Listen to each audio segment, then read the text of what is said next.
कुंती पुत्र अर्जुन को महाभारत के समय का सबसे बड़ा धनुर्धर माना गया है।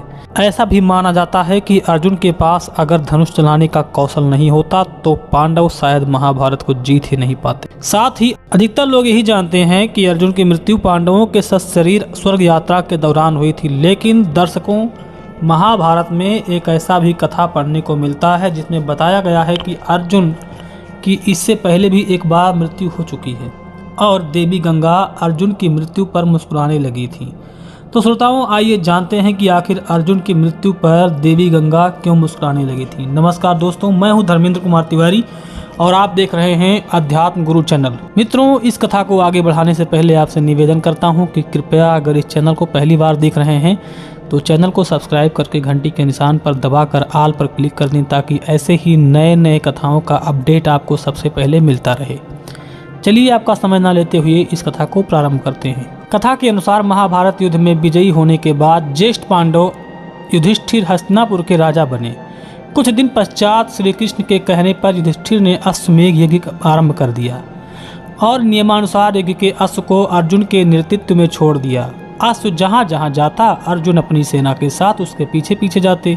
इस दौरान यज्ञ का अश्व कई राज्यों से गुजरा, जिसमें से कई राजाओं ने तो अर्जुन से युद्ध किए बिना ही हस्तिनापुर की अधीनता स्वीकार कर ली और जिसने ऐसा नहीं किया उसे अर्जुन ने युद्ध में परास्त कर अपने अधीन कर लिया। इसी क्रम में अश्वमेघ यज्ञ का अश्व एक दिन मणिपुर पहुंचा। उस समय मणिपुर का राजा अर्जुन और चित्रांगदा का पुत्र बभ्रुवाहन था।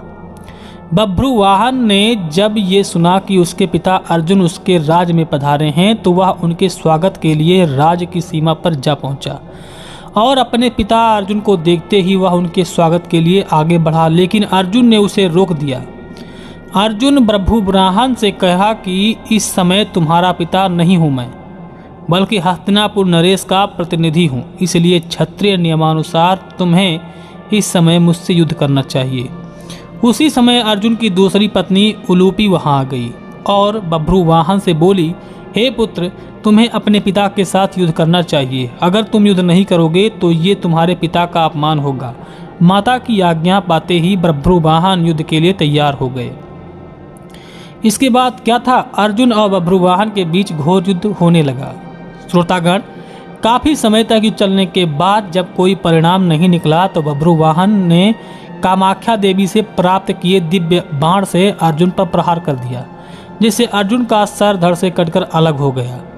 यह देख हस्तिनापुर की सेना में सन्नाटा पसर गया, क्योंकि युद्ध में बभ्रुवाहन ने अर्जुन से पहले भीम को परास्त कर दिया था। इधर यह बात जब श्री कृष्ण को पता चला तो वो तत्काल द्वारिका से मणिपुर के लिए निकल पड़े। उधर धनुर्धर अर्जुन की माता कुंती भी अर्जुन की मृत्यु की खबर सुनकर मणिपुर के लिए निकल पड़ी। मणिपुर पहुंचकर अर्जुन को धरती पर पड़ा देख श्री कृष्ण को गहरा धक्का लगा।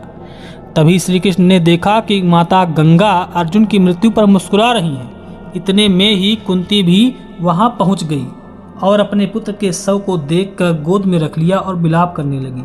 कुंती को विलाप करता देख देवी गंगा से रहा नहीं गया और वह कुंती से बोली, हे कुंती, तुम व्यर्थ ही रो रही हो, क्योंकि तुम्हारे पुत्र अर्जुन को उसके कर्मों का फल मिला है।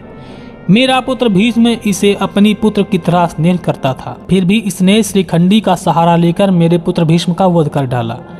मैं भी उस समय ऐसे ही रोई थी जैसे तुम आज इसके लिए रो रही हो।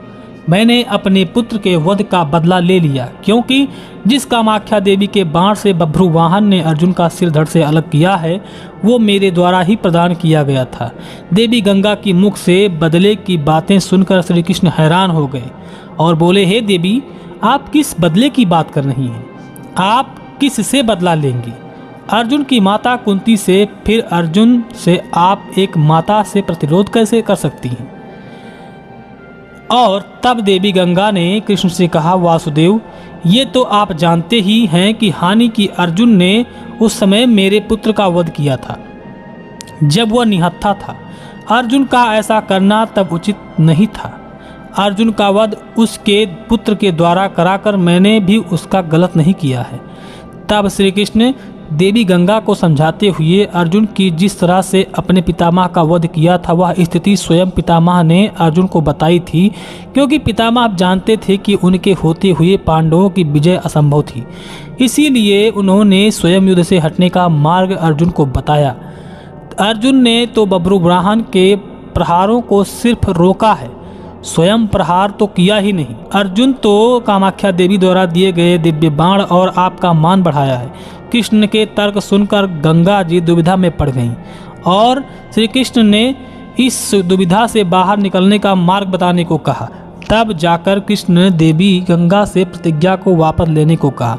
फिर देवी गंगा ने अर्जुन के सिर को धड़ से जोड़ी जाने वाला रास्ता बताया और उसके बाद श्री कृष्ण ने अर्जुन की दूसरी पत्नी बभ्रुवाहन की सौतेली माँ उलूपी से प्राप्त नागमणि द्वारा अर्जुन को जीवित कर दिया।